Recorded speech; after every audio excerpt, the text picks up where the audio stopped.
Assalamualaikum warahmatullahi wabarakatuh. Halo teman-teman sekalian, perkenalkan nama saya Nilda Laila dari kelas 1B dan NPM 257810339. Saya semester 1 di mata kuliah algoritma pemrograman. Saksikan videonya teman-teman. Bye bye. Oke teman-teman, di sini saya akan menjelaskan tentang if then. Akan tipe data integer dengan nilai di sini ketikkan 70, kemudian if kondisi nilainya 60. System out print, ketikkan seperti ini, Anda lulus. Oke, kemudian sudah kita jalankan, hasilnya akan seperti apa? Oke, di sini hasilnya Anda lulus ya. Jadi if then ini digunakan ketika kita hanya memiliki satu kondisi tanpa alternatif lainnya ya teman-teman. Oke, setelah if then kita lanjut lagi di if else statement ya teman-teman. Jadi di sini kita hapus terlebih dahulu ya untuk yang hasil tadi. Di sini saya akan menggunakan variabel nilai dengan tipe data 0 ya, karena kita akan memasukkan secara otomatis di hasil akhir nanti. Jadi di sini kita akan ketikkan menggunakan scanner input, maaf sama dengannya jangan lupa, scanner input, kemudian new scanner lagi,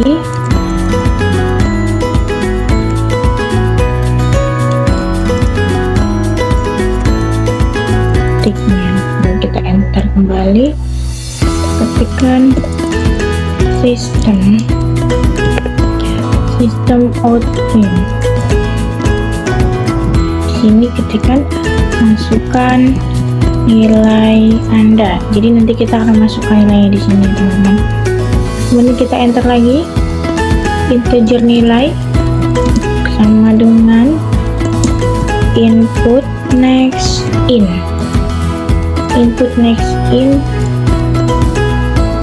seperti ini ya teman-teman. Kemudian kita enter kembali kondisinya kita ketikkan nilai kurang dari sama dengan berapa ya, kita beri contoh 80 saja ya teman-teman. Kemudian system out print. Oke, akan Anda dinyatakan lulus ya teman-teman. Kemudian enter lagi di sini melakukan kurung-kurangan, kita ketikkan else, tutup kurung, enter lagi, ketikkan system out print seperti ini ya. Anda tidak lulus, enter kembali, tutup kurung, kemudian enter lagi, system out print. Program selesai, tekan input, close, kita tutup kembali. Untuk menggunakan ini juga tidak apa-apa ya teman-teman, seperti ini ya teman-teman. Oke, di sini kita ketikkan harus import until Java. Oke, sudah tidak ada yang berwarna ya teman-teman. Di sini coba kita jalankan hasilnya seperti apa. Jadi program ini menggunakan if else jika nilai lebih besar atau lebih dari ini maka akan dinyatakan lulus. Jika kurang dari 80 maka Anda tidak lulus atau program selesai. Jadi di sini kita akan memasukkan nilai ya teman-teman. Mungkin coba kita ketikkan 70, kemudian kita enter, Nah, di sini teman-teman, Anda dinyatakan Anda tidak lulus. Kenapa Anda tidak lulus? Jadi di sini kondisinya harus lebih dari sama dengan 80 ya teman-teman. Oke, kemudian yang ketiga yaitu if else statement ya teman-teman. Oke, mungkin hampir sama tapi tidak sama. Di sini saya menggunakan tipe data integer ya teman-teman. Oke, langsung saja kita coba buatkan contohnya ya teman-teman. Kalau di sini sudah tertulis, kita akan tambahkan if saja. Tambahkan if, kita ganti pada bagian ini untuk kondisinya menggunakan variabel dengan nilai mungkin 98. Sini kita ganti menjadi predikat A,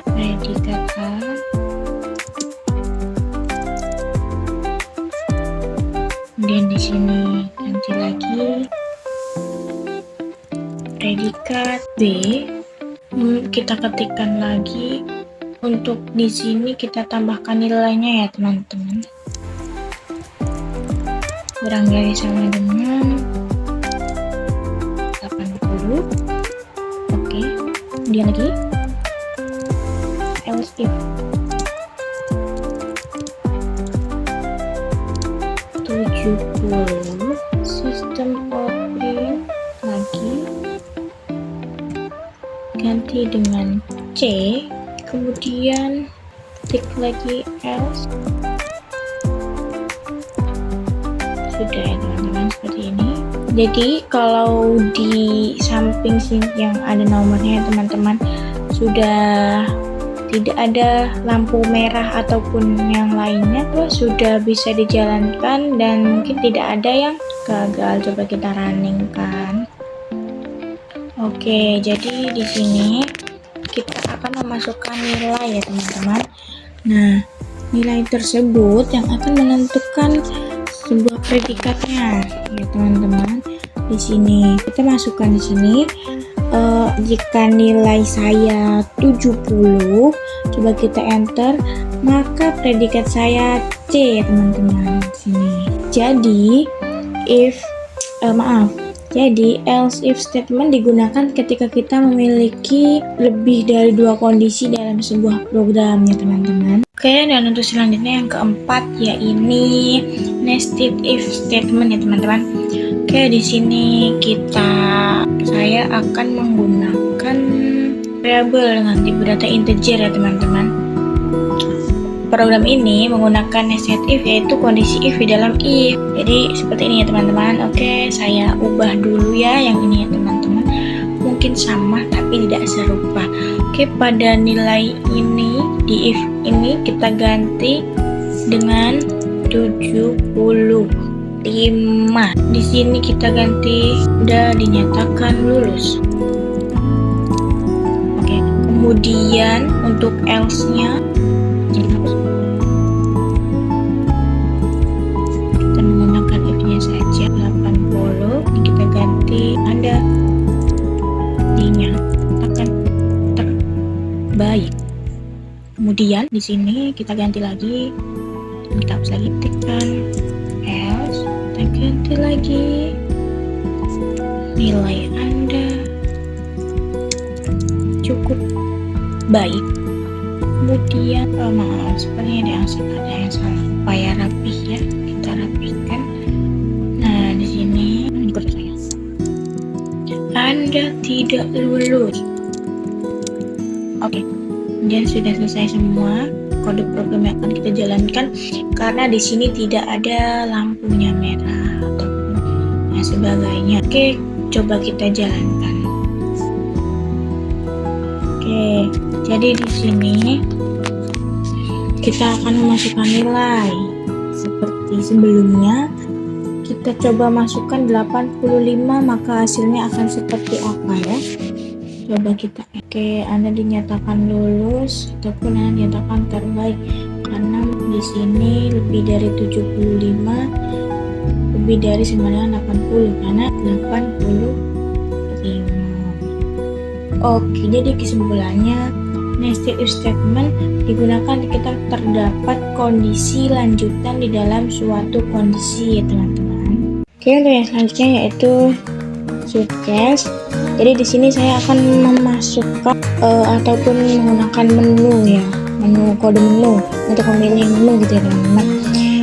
Di sini kita akan ketikkan, kita enter terlebih dahulu, ya ini ketikkan swift, kemudian kode. Jadi di sini saya menggunakan yang tipe terbaru ya teman-teman. Jadi tidak menggunakan brick. Jadi kita menggunakan tanda strip ataupun minus lebih dari gitu teman-teman. Jadi seperti ini. System out print. Di sini kita enter terlebih dahulu, ketikkan cache, ketik A. Kemudian di sini karena kita akan menggunakan tipe yang model seperti ini. Nah, di sini menggunakan tipe yang terbaru supaya mempermudah ataupun mempercepat gitu ya teman-teman. Jadi tidak terlalu panjang ataupun bagaimana jadinya nanti. Kita ketikkan lagi system out print. Nah, teman-teman, perbedaannya hanya di bagian bricknya ya teman-teman. Jadi kita tidak menggunakan brick ya. Tulis B.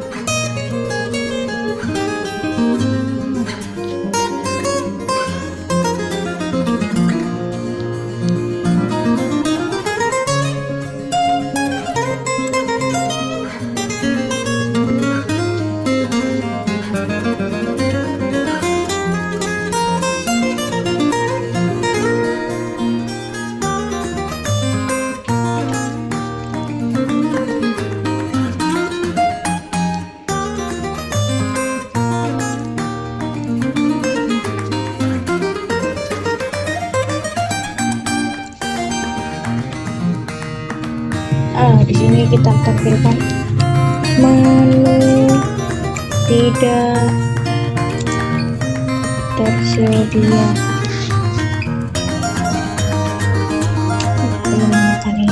Jadi perbedaan untuk swift case yang ini dengan yang lama ya teman-teman, itu perbedaannya di bagian sini nih. Untuk swift case yang terbaru hanya menggunakan tanda seperti ini. Jadi untuk mempermudah dan tidak sepanjang yang dulu ya teman-teman. Oke, coba kita runningkan hasilnya akan seperti apa. Jadi di sini kita akan masukkan kode menunya. Nah, kita akan masukkan kode, kita masukkan D, kita enter. Nah, ini hasilnya. Jadi di sini kode menu D yaitu akan mencetak jagung ya teman-teman. Lalu maka hasilnya seperti ini. Jika saya memilih kode menu A, maka yang akan tercetak yaitu ayam gitu ya teman-teman. Kemudian jika kode yang dimasukkan tidak sesuai dengan semua case, maka program akan menjalankan bagian defaultnya. Bagian defaultnya di bagian ini teman-teman, di menu tidak tersedia gitu teman-teman. Kemudian kesimpulannya, swift case itu digunakan sebagai alternatif dari if else ketika pilihan berbentuk nilai tetap seperti ini ya teman-teman. Ini bernilai tetap dan tidak akan berubah-ubah. Dan untuk selanjutnya kita akan belajar perulangan while ya. Sini kita akan memasukkan integer, kemudian i, kemudian sama dengan 5. Oke, kita enter kembali, tekan system out print, membuat perulangan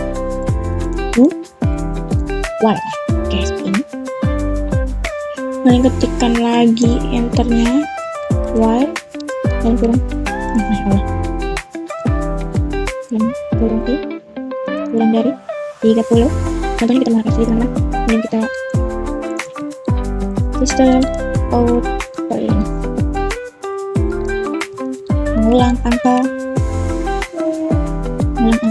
plus i, jadi enak seperti ini.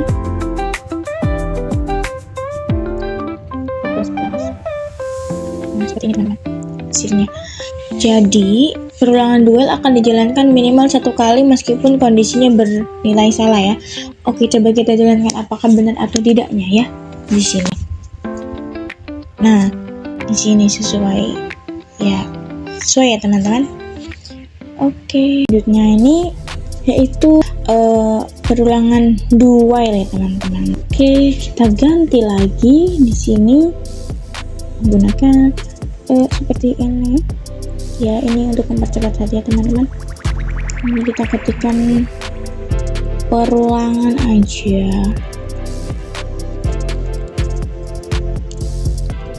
Sini lagi. Right. Kemudian kita di sini tambahkan do.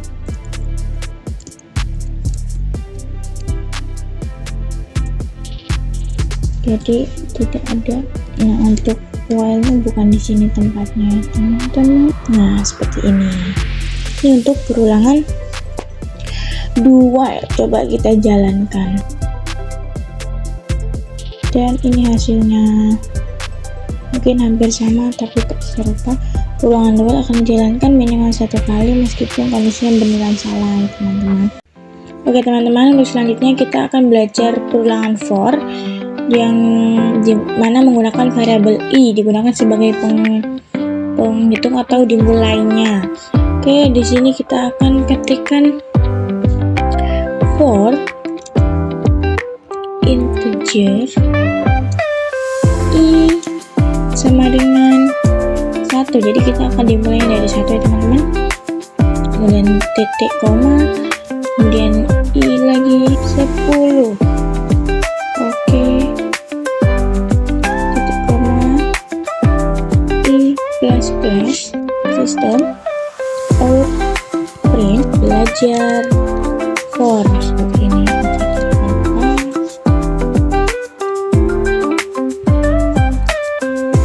Belajar for. Kemudian kita tambahkan di sini plus i. Nah, sudah kita jalankan. Jadi variabel itu digunakan sebagai penghitung atau awalnya dimulainya ya teman-teman. Nah, seperti ini teman-teman. Ya. Jadi perulangan akan terus berjalan selama kondisi i sampai kurang dari 10 itu terpenuhi teman-teman. Setiap kali perulangan berjalan, program akan selalu menampilkan angka sesuai dengan nilai i-nya teman-teman. Nilai ini ya teman-teman. Nilai i-nya di sini adalah 1 sampai dengan nanti 10 gitu. Jadi perulangan for itu digunakan ketika jumlah perulangan sudah diketahui sebelumnya.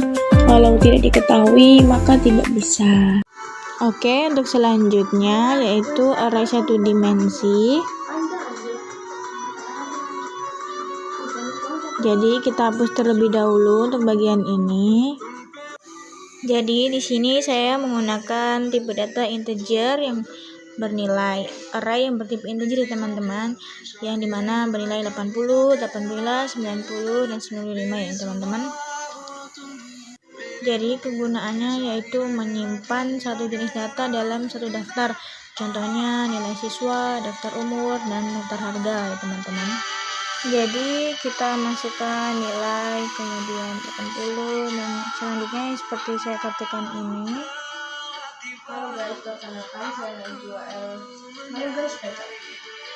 Kemudian ketikkan sistem out print.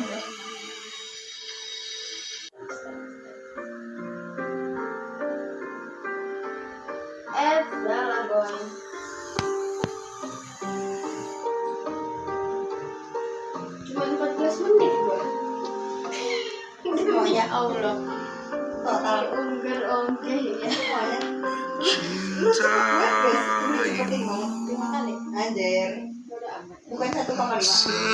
juga untuk dijalankan ya teman-teman, kita tunggu hasilnya akan seperti apa.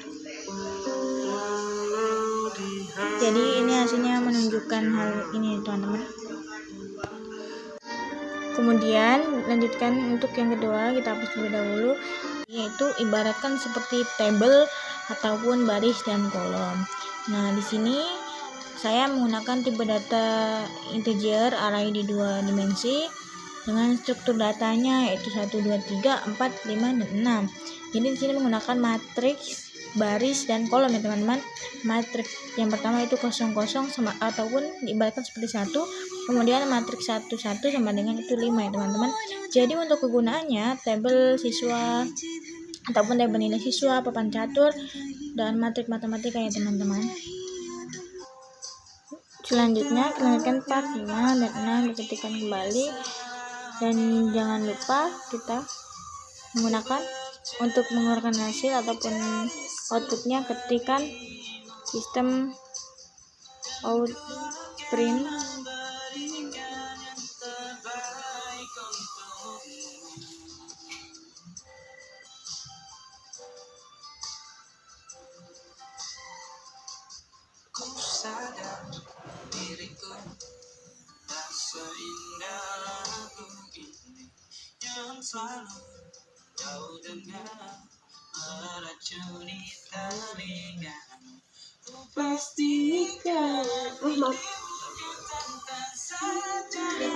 kemudian kumpulan tabel ataupun yang di array 3 dimensi diibaratkan seperti rak, kotak-kotak, kemudian isi.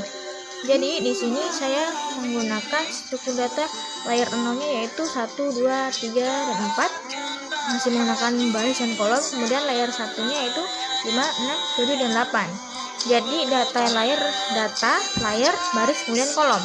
Datanya itu diibaratkan seperti 0, 0, dan 1, layer 0, baris 0, kolom 1 sampai 2. Di sini kegunaannya data nilai beberapa kelas, kemudian penyimpanan data waktu, hari, jam, dan menit, ataupun data 3D atau game simulasi.